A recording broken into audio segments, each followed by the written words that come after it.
En el video de hoy vamos a iniciar todo lo que tiene que ver con las enfermedades respiratorias, especialmente pues por infecciones causadas por bacterias a nivel de tracto respiratorio tanto superior como inferior.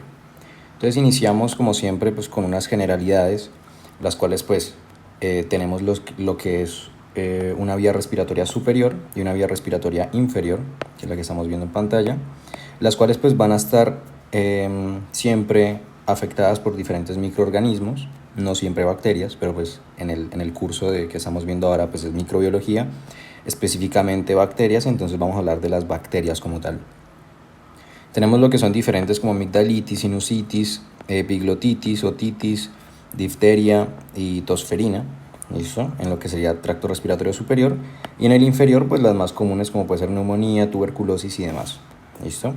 Entonces si nos vamos a lo que sería como tal el agente etiológico, o sea los agentes frecuentes, como puede ser una rinofaringitis, pues es más por parte de virus, al igual que lo que sería pues diferentes faringitis. También tenemos lo que sería la epiglotitis, que va a ser causada por un tipo de bacteria específicamente, que es el Haemophilus influenzae, especialmente el tipo B, que es el más, entre comillas, no letal, pero más recurrente. Tenemos lo que sería la laringotraqueitis, que le llaman, que pues es causada por virus. Y tenemos también diferentes tipos de otitis media externa, como puede ser la pseudomonas aeruginosa, que produce lo que se conoce como el oído de nadador, si mal no recuerdo. Luego tenemos los últimos, estos de acá específicamente, como es la difteria y la tosferina, siendo la difteria causada por el Corynebacterium diphtheriae, y también pues tenemos la tosferina, que es causada por la Bordetella pertussis. Entonces vamos a hablar básicamente de los más frecuentes, y a lo último hablamos de los infrecuentes, especialmente siendo estos dos. ¿Listo?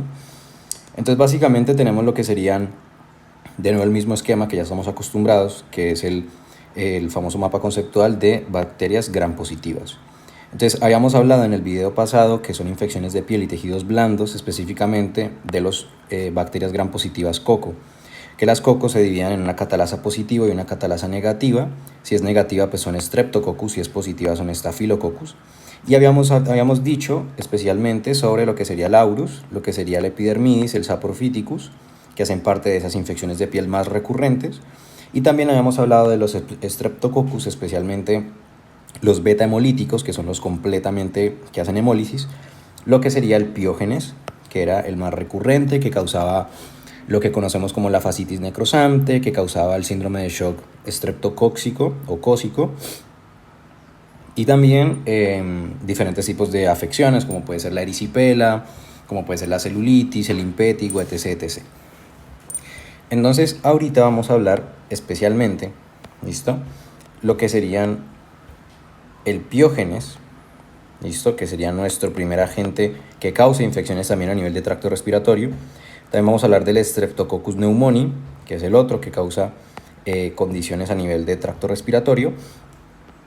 Y por último vamos a hablar de lo que sería, que no está en esta imagen, que es lo que se conoce como el Haemophilus influenzae, ¿sí?, que es un gram negativo, especialmente es un cocobacilo, si mal no recuerdo. Entonces vamos a hablar principalmente del que ya conocemos, que es básicamente, acá tenemos lo que sería el piógenes, ¿listo? Entonces el piógenes habíamos dicho que causaba infecciones de piel, como pueden ser la escarlatina, como pueden ser también todo el tema de la erisipela, celulitis, y que causaba dos enfermedades o dos afecciones que son no supurativas, como era la glomerulonefritis y lo que era la fiebre reumática, así que es la que estamos viendo acá. ¿Qué pasa? Hay algo llamado faringitis. Entonces la faringitis, acá tenemos esta imagen que es una del libro de Murray. Tenemos lo que sería por parte de piógenes, que es el que ya conocemos, que tiene diferentes tipos de factores de virulencia, como conocemos que sería la proteína F, la proteína M, la F siendo para adhesión, la M como para evasión. También tenemos lo que sería el SPE, que es la exotoxina pirogénica streptocócica, que pues puede producir un tipo de shock o un síndrome de shock tóxico y demás. Conocemos especialmente que esta bacteria, específicamente el Streptococcus, lo que sería el piógenes, puede causar la faringitis. ¿Listo? En el video pasado solo habíamos hablado de estos de acá. ¿Por qué? Pues porque tenía que ver con celulitis, erisipelas, que las erisipelas son más en extremos de edad, que los impéticos pues pueden ser confundidos con laurus, que la escarlatina tiene que ver más o menos como con una lengua que es como una lengua en frambuesa y demás, ¿no? ¿Qué pasa? La faringitis no la abordamos pues porque no es una infección de piel, pero también tiene lo que es esta afección, es decir, el Streptococcus pyogenes está relacionado tanto con infecciones de piel y tejidos blandos como también a nivel de tracto respiratorio. Y ahora, ¿cuál es la relación o la correlación que tiene?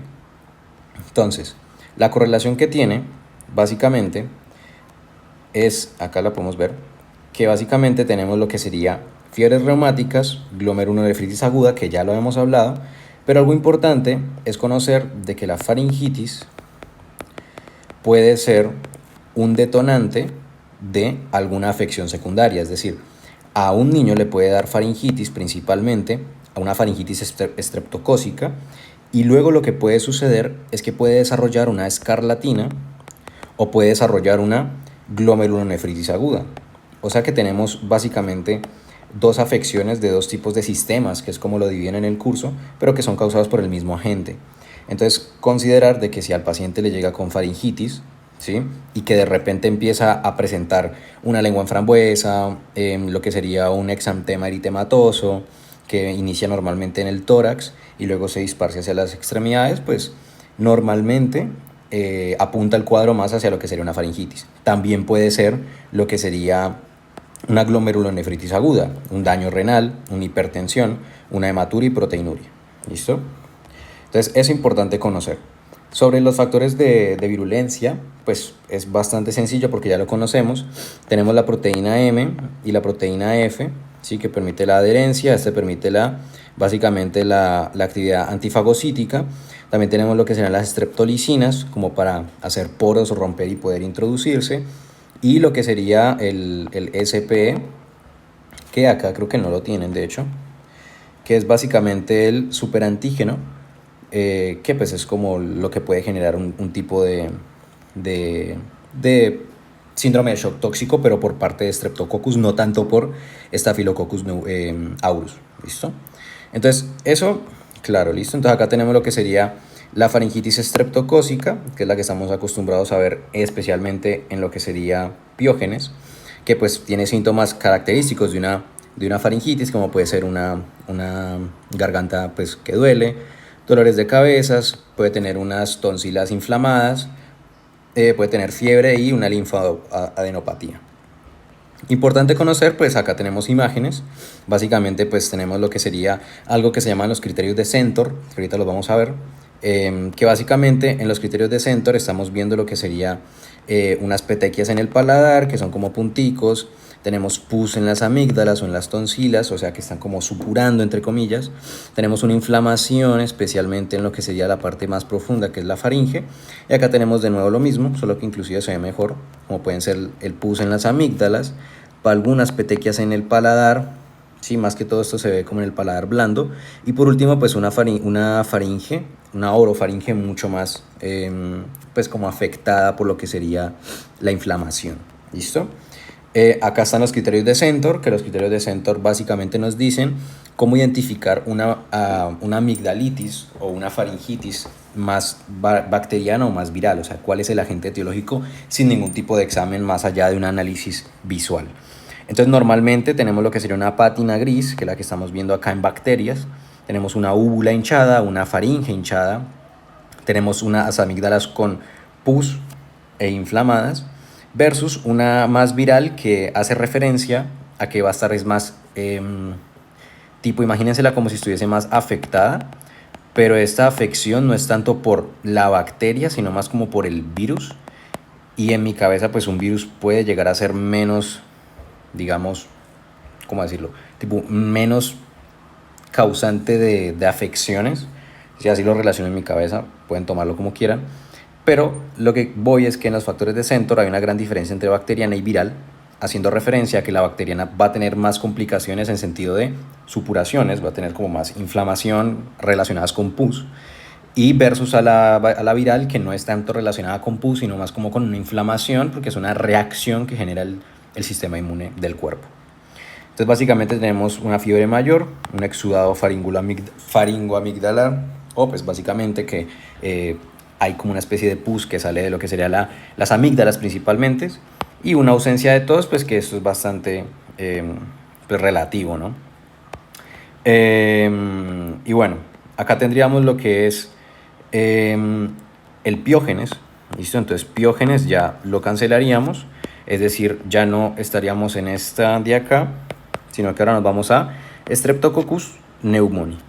Entonces cuando estamos hablando de Streptococcus pneumoniae, que es el que estamos viendo en este punto, recordemos pues que acá están los catalasa negativo, acá están los positivo y el resto, ¿no?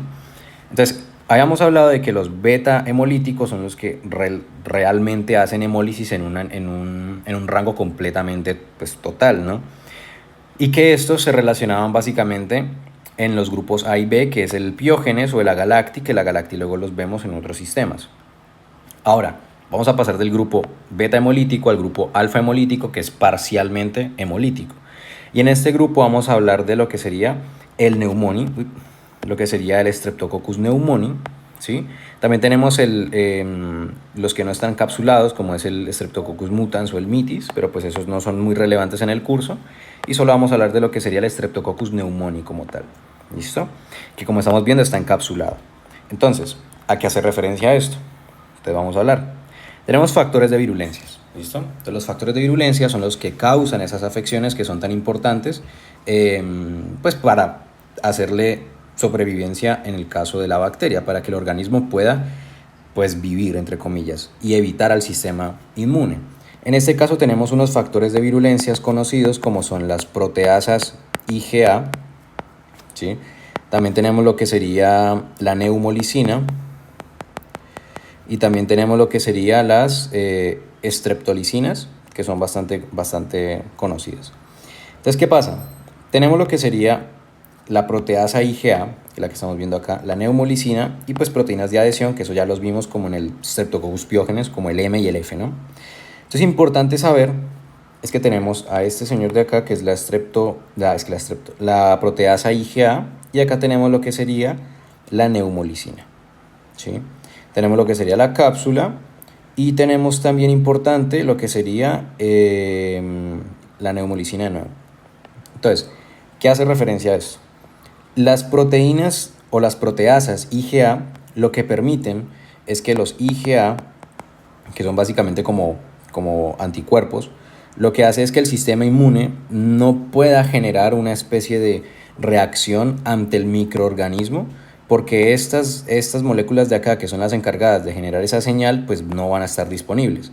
¿Por qué? Porque genera una interrupción. Por eso acá se habla de que genera una interrupción de la segregación o de la secreción de lo que sería la reacción mediada por IgA, ¿sí? Entonces, la proteasa IgA permite evadir el sistema inmune. Bueno, la proteasa IgA le permite al Streptococcus pneumoniae evitar el sistema inmune, ¿sí? Ahora, la neumolicina, como su nombre lo dice, pues es como lisina de que rompe algo. Y básicamente lo que permite acá, como están viendo en la descripción, es que rompe las células epiteliales que se encuentran especialmente en el epitelio pues respiratorio, ¿no? Las ciliadas. Por eso en ese momento genera lo que es pues la sintomatología característica, una inflamación, etc, etc. Y por último pues tenemos la cápsula, que es antifagocítica, o sea que la cápsula pues también genera una especie de evasión y de resistencia al sistema inmune. Entonces, como en resumen, neumolicina está relacionada con las epiteliales, o sea que las daña.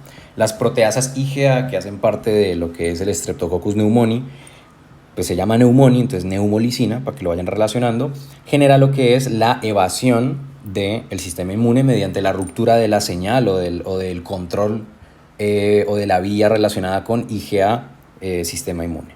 ¿Listo? Y pues las proteínas de adhesión que ya estamos relacionadas, como son pues con el piógenes, ¿no? Ahora, sobre la carga de enfermedad del Streptococcus pneumoniae, conocer de que esto se divide en dos.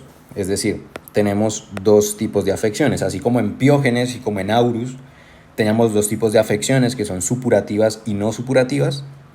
Acá vamos a tener una clasificación, pero no vamos a estar hablando de supurativas o no supurativas, sino que vamos a estar hablando de invasivas o no invasivas. Entonces, cuando estamos hablando de las invasivas, estamos haciendo referencia a que ya están dentro y hacen vainas bastante graves, o sea que es muy malo. Cuando estamos hablando de no invasivas, estamos haciendo referencia que pueden ser transitorias y que pueden ser resolutivas para el paciente. ¿Listo? Esto quiere decir básicamente que cuando estamos hablando de una afección por parte de Streptococcus pneumoniae, debemos clasificarla si es invasiva o si no es invasiva. ¿Por qué? Si hablamos de invasiva, vamos a tener unos cuadros clínicos específicos. Si hablamos de no invasiva, vamos a tener unos cuadros clínicos diferentes. Entonces, si nos vamos a las no invasiva, tenemos la otitis media, que es la más común. Tenemos luego la sinusitis, que hace parte de esa clasificación no invasora o no invasiva. ¿Listo? Ahora, si nos vamos a la invasiva, vamos a estar relacionando ahora de una neumonía como tal, o sea que ya bajamos a tracto respiratorio inferior, una sepsis como tal y algo más grave como puede ser una meningitis. Entonces, cuando estamos hablando del sistema nervioso y las afecciones que pueden producir diferentes bacterias, vamos a estar hablando de nuevo de Streptococcus pneumoniae porque puede desarrollar lo que es una meningitis como tal. Entonces, ahí tenemos problemas. ¿Listo?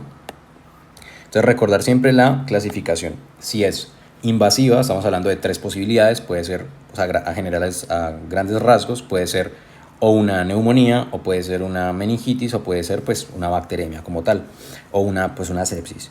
Y luego tenemos la no invasora, que puede ser una otitis media o una otitis medio externa, aunque la otitis externa está relacionada por otros agentes, y una sinusitis como tal.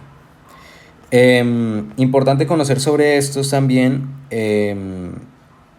básicamente que, pues eso, que tenemos lo que sería la PPB, que la PPB o la PCB son diferentes tipos de bacterias para la neumonía como tal, que principalmente están realizadas por los diferentes polisacáridos o la diferente cápsula, proteínas de cápsula, que permiten hacer esto. Entonces eso es importante porque pues nos genera la posibilidad de tomar esas partes, entre comillas, claves de la proteína, de la cápsula, y podemos meterla en una jeringa y podemos aplicarla para que nuestro sistema inmune pueda reaccionar ante una futura afección por parte de Streptococcus pneumoniae.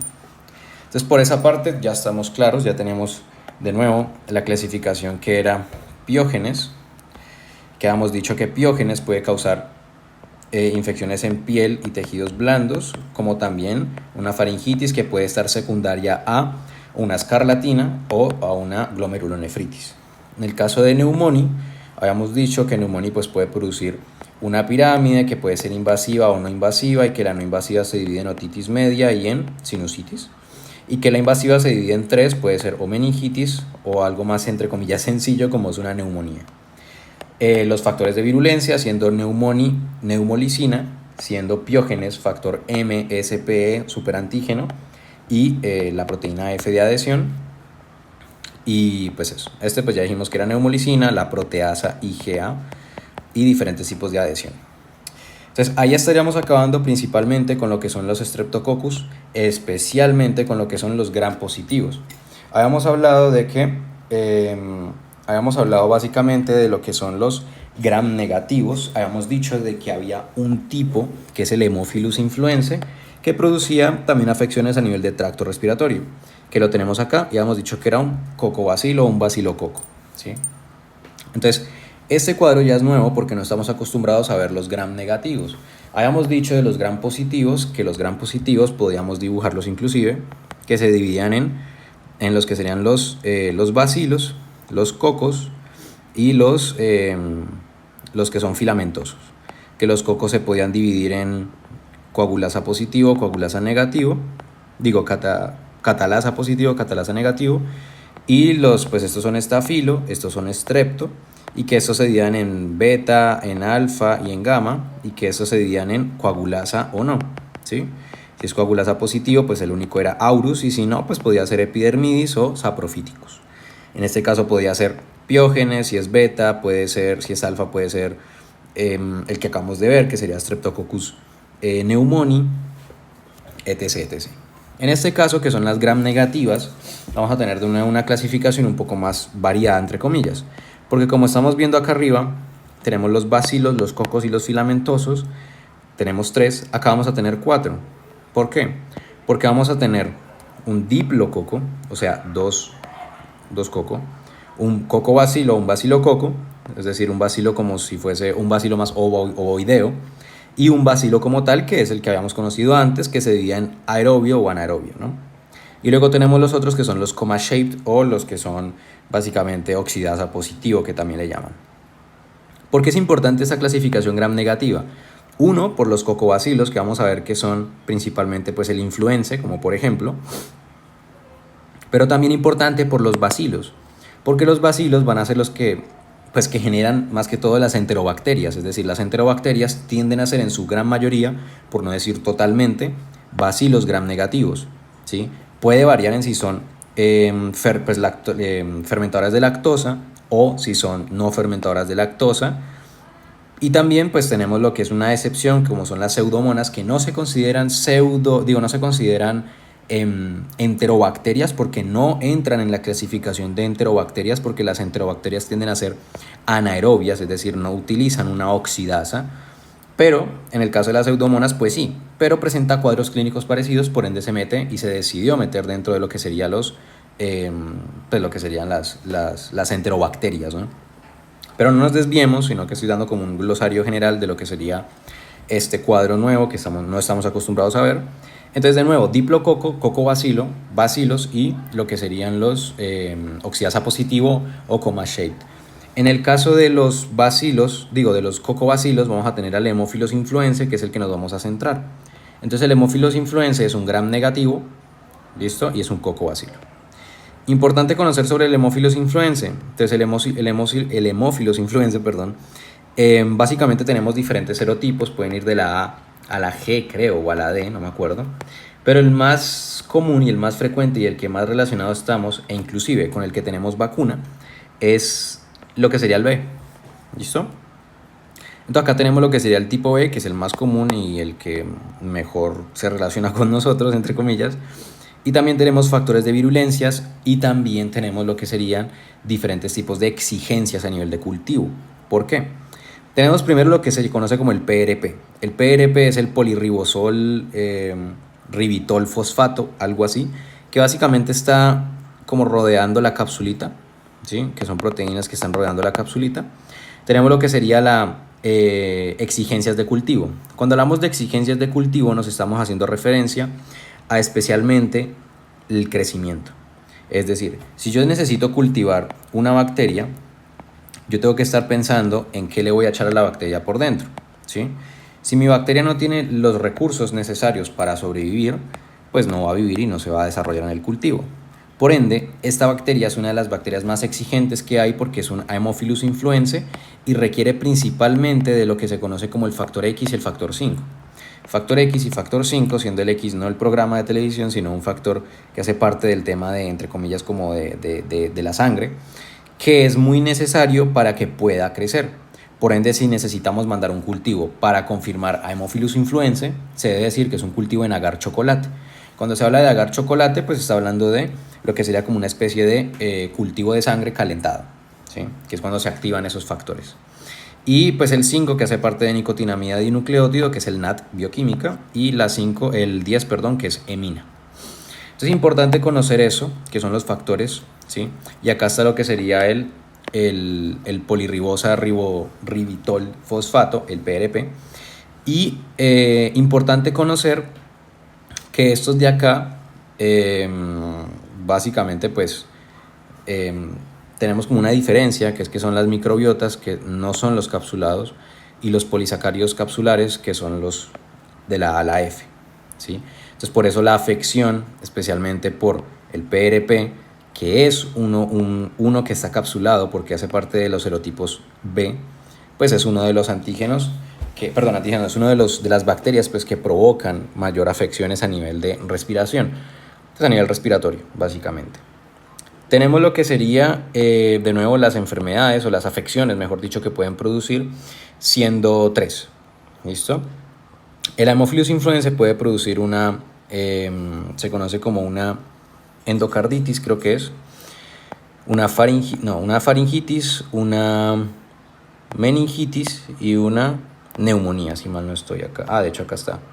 Una meningitis, una epiglotitis y una neumonía. ¿Listo? Cuando estamos hablando de meningitis, habíamos ya visto dos que están relacionados con meningitis, siendo el primero el neumoni, siendo el segundo el Haemophilus influenzae. Cuando hablamos de neumonía, ya habíamos dicho de que varios pueden causar neumonía, como es el neumoni y el Haemophilus influenzae. Habíamos dicho de que el piógenes no estaba relacionado con neumonía y es lo normal. Esto es más relacionado con faringitis. Hasta ahora hemos dicho que ¿quién causaba más faringitis? La faringitis la podían causar el neumoni o el piógenes. Pero ahora tenemos una característica importante que no va a tener ninguno de los dos, ni tanto neumoni ni tanto piógenes, porque vamos a estar hablando de una epiglotitis.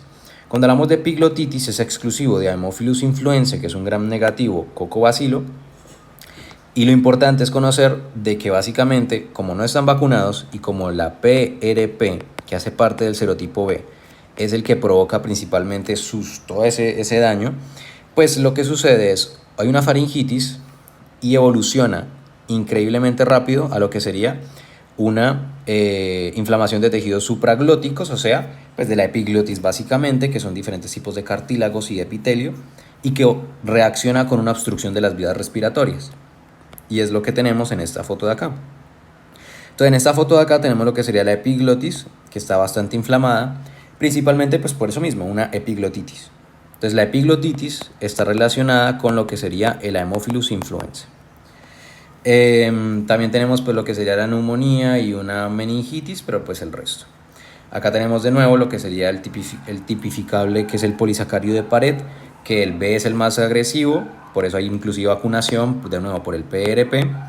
Y pues lo que sería la evasión de la fagocitosis es por esa misma cápsula, que son dadas por el polirribitol fosfato o no me acuerdo cómo era el otro nombre en inglés, que acá está, por el polirribosa ribitol fosfato.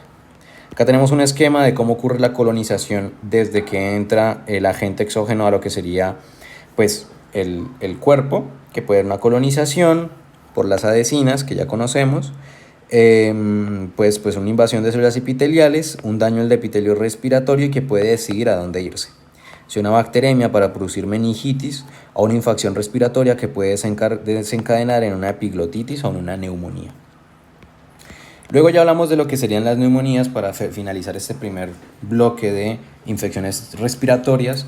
Y pues las neumonías se pueden clasificar de muchas maneras dependiendo de si se adquirió en un lugar o no, dependiendo de los síntomas o no, o dependiendo de la frecuencia que ocurre. ¿Listo? Y después de la afección, si es muy grave o no es muy grave. Nosotros vamos a estar hablando de dos clasificaciones que hay. Una clasificación que hace referencia a una adquirida a la comunidad o una neumonía, que es una llamadas nosocomial o también conocidas como IAAS, que es una infección asociada a la atención de salud.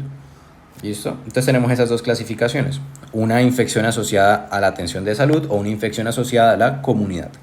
Cuando hablamos asociada a la comunidad, pues son diferentes microorganismos porque de nuevo estamos expuestos a lo que sea, ¿sí? Y no todo el mundo tiene la misma higiene, la misma precaución y prevención.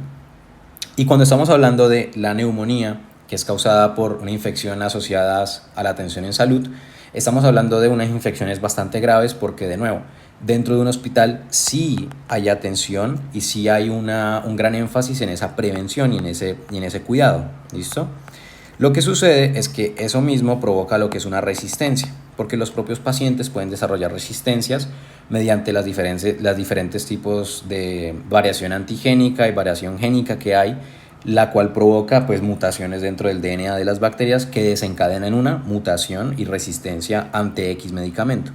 Entonces por eso normalmente tenemos microorganismos más fuertes, más resistentes y asociadas a ventiladores.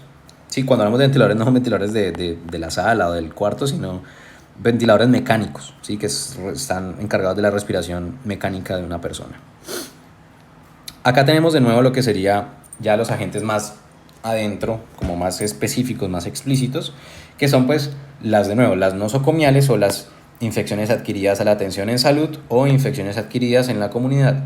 Cuando hablamos de infecciones adquiridas en la comunidad, los más comunes son neumonía, por ejemplo, diferentes virus respiratorios, Haemophilus influenzae, ¿listo? Y algo un poco menos común, como puede ser un Mycoplasma pneumoniae, que ahorita pues eso lo hablamos en el próximo video, o una legionela neumófila que puede desarrollar una fiebre del legionario que le llaman. Pero entonces, como pueden ver, hay una gran magnitud, tenemos un gran rango, puede ser desde algo súper sencillo, como puede ser un Streptococcus pneumoniae, o algo súper extraño y un poco frecuente, como es un Mycoplasma pneumoniae.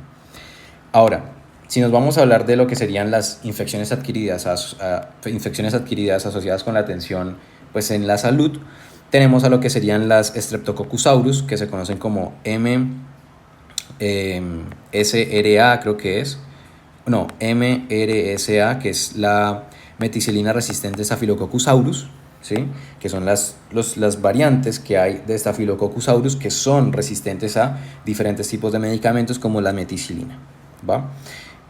También tenemos diferentes enterobacterias, que son algunas bastante resistentes, o unas muy fuertes, como son las pseudomonas aeruginosas, que son principalmente las que pueden causar, inclusive les dije al inicio del video, que causaban algo llamado como la otitis del nadador, que básicamente, pues, el oído de nadador se llamaba, que básicamente pues, es muy resistente. ¿Listo? Las pseudomonas son bastante resistentes ante medicamentos. Entonces, esa es la diferencia. Relaciónenlo siempre con, si estoy en la comunidad, estoy expuesto a múltiples cosas, pero esas múltiples cosas, como hay tantas, no tienen que ser no deben por qué ser fuertes en general. Y si estamos hablando de las que son adquiridas o infecciones adquiridas o infecciones asociadas a la atención hospitalaria o en salud, pues van a ser en su mayoría fuertes, pues por eso mismo, porque estamos en un entorno de salud donde hay mucho cuidado y para sobrevivir se necesitan, pues de nuevo, una agresividad como tal en la bacteria. Acá tenemos de nuevo la otra clasificación, que solo aparece una, pero pues es básicamente, cuando estamos hablando de una neumonía, puede ser atípica o puede ser típica. ¿Listo? Pero pues primero hablamos de las más comunes, como son Streptococcus pneumoniae, la Haemophilus influenzae, Staphylococcus aureus, etc. ¿Va? Las menos comunes son Mycoplasma pneumoniae y Chlamydophila, perdón por la dislexia, pneumoniae, que las vamos a hablar en el próximo video, ¿sí? De hecho, creo que alcanzamos a hablar un poquito de esto en este video. Pero lo que relacionen es básicamente que el Mycoplasma pneumoniae está relacionado con lo que sería una neumonía atípica.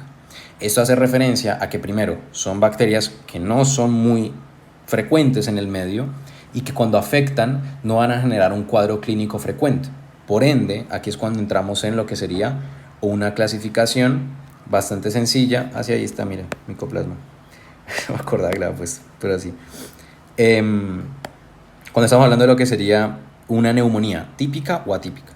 Si hablamos de una neumonía típica, nosotros pensamos siempre en lo más típico, en lo más frecuente, que es una persona que tiene tos, una persona que le cuesta respirar y una persona que tiene fiebre. ¿Sí? Un cuadro grave, un cuadro no grave, pero un cuadro más agudo, más súbito. En el sentido de que no súbito de muerte, sino súbito de que ocurre de manera espontánea. Entonces, por eso tenemos lo que sería la característica de que es algo rápido, de que tiene una fiebre evidente, de que tiene escalofríos producida por la diferente fiebre y por demás síntomas, y es una tos productiva como tal. Diferente, por ejemplo, a lo que sería la atípica, que es más gradual, ¿listo? Cuando hablamos de gradual, pues es que no ocurre como tal, digamos, hoy estoy bien, mañana estoy mal, sino que hoy estoy bien y pasado mañana estoy bien y pasado mañana estoy un poquitico mal. Por ende es atípico, porque un cuadro normal evolucionaría de manera drástica. No presenta fiebre, presenta dolores de cabeza, presenta dolores en articulaciones. Entonces es un cuadro mucho más difuso, es un cuadro que normalmente uno lo relacionaría con otros tipos de agentes, como puede ser, yo qué sé, una fiebre reumática, puede producir también lo que sería un virus, ¿sí? Que genera dolores en la rodilla, como puede ser la rubeola, creo que es. Entonces, pues, múltiples cosas. Y también una tos seca. Como es una tos seca, las personas no consultan porque como no es productiva, no interfiere con normalmente mi vida, simplemente es una tos normal. Entre comillas, no hay toses normales, pero pues es una tos que pasa más desapercibida. Entonces, esa es la diferencia entre atípica y típica. Cuando hablamos de típica, hablamos de los agentes más comunes que ya vimos como son Aureus, Staphylococcus aureus, Streptococcus pneumoniae, ¿sí? Haemophilus influenzae, que son los que causan más comúnmente una neumonía y que esta neumonía se clasifica en neumonía típica. Cuando hablamos de las atípicas, estamos hablando de las Mycoplasma pneumoniae o la Chlamydophila pneumoniae también, ¿va? Entonces vamos a hablar de Mycoplasma para finalizar. que micoplasma pues es bastante sencillo, porque el micoplasma básicamente es una bacteria que tiene características muy diferentes, principalmente porque no tiene una pared celular, es decir, tiene una ausencia de la pared celular. Por ende, esta ausencia de la pared celular permite que no se tiña de X o Y color, ¿sí? Principalmente en las características de las de las micoplasmas, es que todas son anaerobias, ¿sí? Todas no consumen oxígeno, o sea, pueden ser básicamente, pues sí, trabajar en condiciones de hipoxia. ¿Qué pasa? Cuando hablamos especialmente del Mycoplasma pneumoniae, es el único que es aerobio estricto, lo cual pues tiene sentido, porque si yo quiero afectar un pulmón, pues necesito o tengo la posibilidad de adquirir oxígeno. Por ende, no es tan necesario ser un anaerobio facultativo o un anaerobio estricto, ¿sí? Entonces, en este punto, pues por eso mismo se puede relacionar. Mycoplasma pneumoniae es más que todo aerobio estricto, pues porque no necesita ser anaerobio, porque están los pulmones. Recordemos que son pleomórficos, es decir, no es ni un coco ni un bacilo, y conocer de que tienen un crecimiento lento y es intracelular. De nuevo, porque tienen un crecimiento lento e intracelular. Básicamente tienen un crecimiento lento porque están dentro de una célula. Y como están dentro de una célula, ¿por qué están dentro? Pues por el hecho de que no tienen una cápsula. Bueno, no una cápsula, no tienen una pared como tal. Entonces, como no tienen una pared, están más susceptibles a ser atacados, por ende necesitan encontrar una manera de no ser atacados o de evadir ese sistema. Por ende, tenemos lo que sería ese crecimiento intracelular. Importante conocer, básicamente, que el micoplasma tiene lo que es la característica de que son resistentes a las cefalosporinas, a diferentes betalactámicos como la penicilina y a las vancomicinas.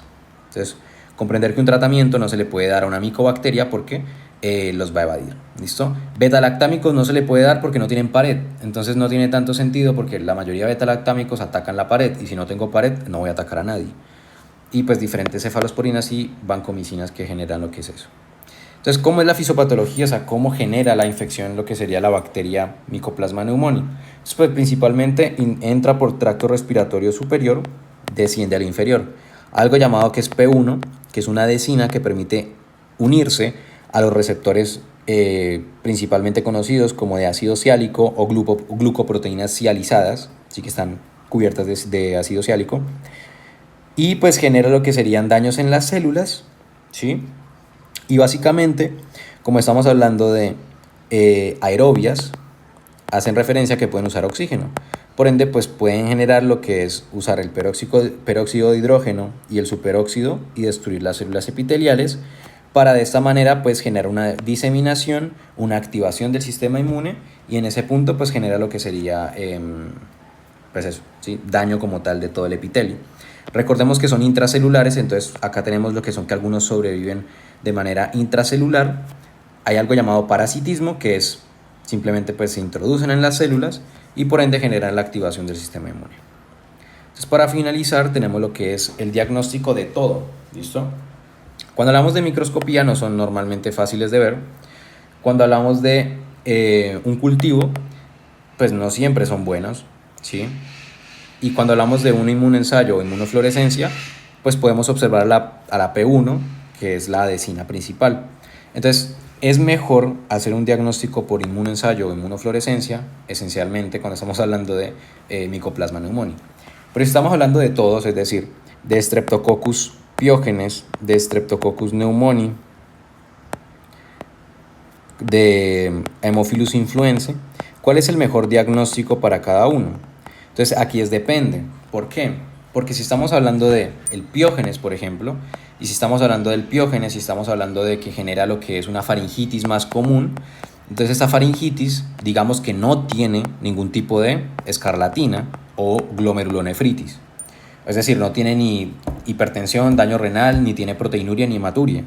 Entonces, en ese caso, yo simplemente lo que hago es, listo, la faringitis pues produce o no produce, o sea, es exudativa o no es exudativa. Entonces puedo hacer un raspado o tomar una muestra de ese exudado que sale de esa faringitis, de esas amígdalas. En ese caso, hago un cultivo, ¿sí? En ese cultivo de eso que tomé, debería salir un Streptococcus pyogenes, ¿sí? Lo cual sería sugestivo a eso mismo. También podría hacer algún tipo de pruebas moleculares. ¿Para qué? Pues para amplificar diferentes tipos de de factores de virulencia, como pueden ser cuáles. Pues si estamos hablando de piógenes, vamos a estar hablando de factores M, factores F, ¿sí? El superantígeno y demás, ¿sí? Pero pues principalmente eso. Si estamos hablando de Streptococcus pneumoniae, lo mismo, tenemos un cuadro, yo qué sé, tenemos un cuadro de sinusitis, tenemos un cuadro de otitis media. Entonces en ese caso se toma, si la otitis media está supurando, se toma un cultivo de ese medio, ¿sí? Debe salir pues, el cultivo como pues positivo para lo que sería un gram positivo, especialmente pues si se le hace un directo pues es gram positivo, tendría que verse, ¿sí? Un coco, que sería pues si se le hace un examen de catalasa pues sería de catalasa negativo, si se le hace un examen de hemólisis pues serían alfa hemolíticos, o sea que son parcialmente hemolíticos, etc, etc. Si estamos hablando de Haemophilus influenzae, ya tenemos una excepción. ¿Por qué? Porque el cultivo de si estamos hablando de una epiglotitis, por ejemplo, o una neumonía, o una meningitis, la muestra que se le tome, independientemente de dónde sea, debe ser condición necesaria que tenga algo llamado como un cultivo en agar de chocolate, ¿sí? Que es sangre calentada, básicamente. ¿Por qué? Por los factores Emilina, creo que se llamaba, y el 5, que es el NAT, ¿sí? Básicamente estos factores son necesarios porque son los que se encuentran en el agar chocolate para que lo que sería las diferentes bacterias, la bacteria que causa diferentes afecciones, como puede ser el Haemophilus influenzae, que puede causar estos, pues pueda crecer y pueda yo identificarlo. Entonces en ese punto es muy importante reconocer qué examen y de dónde y cómo lo vamos a enviar, ¿va? Recordar también pues que si es micoplasma, si estamos hablando de un micoplasma, pues el micoplasma normalmente no va a ser como tal pues medido de manera directa, o sea por microscopía, no se puede ver porque es muy pequeño y además que son intracelulares la mayoría de ocasiones, por ende ese caso pues no es tan común. Y básicamente pues ya hablaríamos de clamidia, que clamidia pues esto más que todo lo abordamos en lo que es infecciones de transmisión sexual. Por ende, no voy a abordar por ahora lo que es la clamidia pneumoniae, pues porque no es muy, digamos, no hace parte tanto de este tema y ya nos entraríamos en estructuras de la clamidia, en general todas las bacterias que hacen parte de clamidia. Entonces, pues no vamos a abordar eso todavía. Igualmente, pues recordar que genera una neumonía atípica.